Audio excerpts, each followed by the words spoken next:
संतों के सानिध्य में शुरू हुई थी और आज भी आप देख रहे हैं ये लड़ाई संतों के सानिध्य में ही चल रही है। इसलिए भ्रामक बातें ना फैलाएं। और एक मैं निवेदन करना चाहता हूं, लड़ाइयां दो तरीके की लड़ी जाती है। एक लड़ाई ऐसी होती है जिसको अगर हम नहीं जीत पाए तो भी हम ये सोचते हैं कि समाज के अंदर जागरूकता आई, लेकिन ये लड़ाई करो और मरो की लड़ाई है। इस लड़ाई को हम हार नहीं सकते, इस बात का ध्यान रखें। मैं हर आदमी से निवेदन करना चाहता हूं, जो लोग गांवों के अंदर बैठे हैं, जो नौजवान मेरी बात को सुन रहे हैं, उन तमाम लोगों से मैं निवेदन करना चाहता हूं, ये लड़ाई एक दिन में शुरू नहीं हुई। 16 महीने की त्याग और तपस्या के बाद ये लड़ाई शुरू हुई है और अब ये लड़ाई धीरे धीरे आगे बढ़ते हुए ज्वालामुखी का रूप ले चुकी है। मैं निवेदन करना चाहता हूं, आने वाले समय के अंदर जब इस आंदोलन की इस लड़ाई की चर्चा होगी, आप लोग अगर घरों में बैठे रहे, इतिहास आपको माफ नहीं करेगा, ये मैं निवेदन करना चाहता हूं।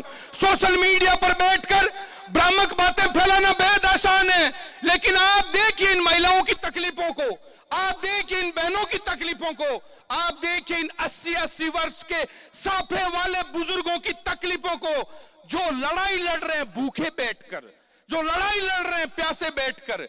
और एक बात के लिए जो निराश हो रहे हैं, मैं निवेदन करना चाहता हूं, हम ये सोच रहे हैं कि अनशन टूट गया, लड़ाई कमजोर हो गई। मैं निवेदन करना चाहता हूं, आंदोलन एक तरीके से नहीं लड़ा जाता, आंदोलन अलग अलग तरीकों से लड़ा जाता है। वो केवल एक तरीका था जो हमने बदला है। जरूरत पड़ेगी तो हमारे पास 50 तरीके हैं, लेकिन हम इस लड़ाई को जीत कर जाएंगे, ये मैं निवेदन करना चाहता हूं। इसलिए मायूस और उदास होने की जरूरत नहीं है।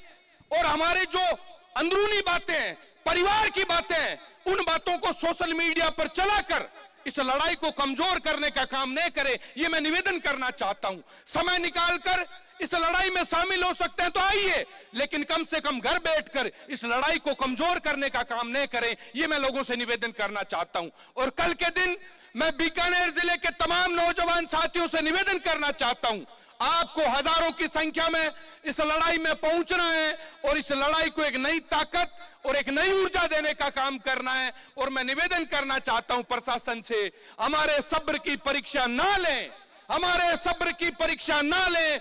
लोग यहां पर जो बैठे हैं वो एक संकल्प लेकर आए, मर सकते हैं लेकिन हम खेजड़ी की कटाई रोक कर ही घर जाएंगे, इसलिए हमारे सब्र की परीक्षा ना ले, ये मैं निवेदन करना चाहता हूं। संतों का पावन सानिध्य है, आपको चिंता करने की जरूरत नहीं है। अभी पूर्व में एक वक्ता बात कर रहे थे, संत घर से निकलते नहीं है, लेकिन जब जब संत निकले हैं, ये पृथ्वी डोली है, तो सरकार तक ये बात पहुंचाना कोई छोटी बात नहीं है, आप मत माने। इसलिए मैं निवेदन करना चाहता हूं, आप पूरी ताकत से, पूरे हौसले से इस लड़ाई को लड़े, यही मैं आशा रखना चाहता हूं। आप सबका बहुत बहुत धन्यवाद। पुनः संतों के चरणों में मेरा वंदन। अंत में एक निवेदन करना चाहता हूं, नारंगी आवाज बड़ी मायने रखे लड़ाई के मां। प्रशासनिक जगह लोग बैठा है बैठे बां कने आपनो गुस्सो कितो हो गए, इतना दिन तो आप भूख हड़ताल पर पानी छोड़ रखियो, जना डर लाग तो नारा लगवाता तो ही सोचा था, तकलीफ हुई। अब मेरा निवेदन है, 4-5 नारा इतना मजबूती हूं कि कचेड़ी के पार निकले आवाज। मेरा निवेदन है, हाथ जोड़, खेजड़ी की रक्षा कौन करेगा?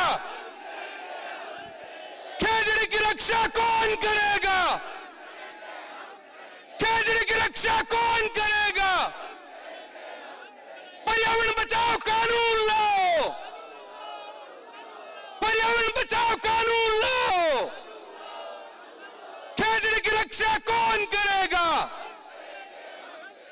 बहुत बहुत धन्यवाद।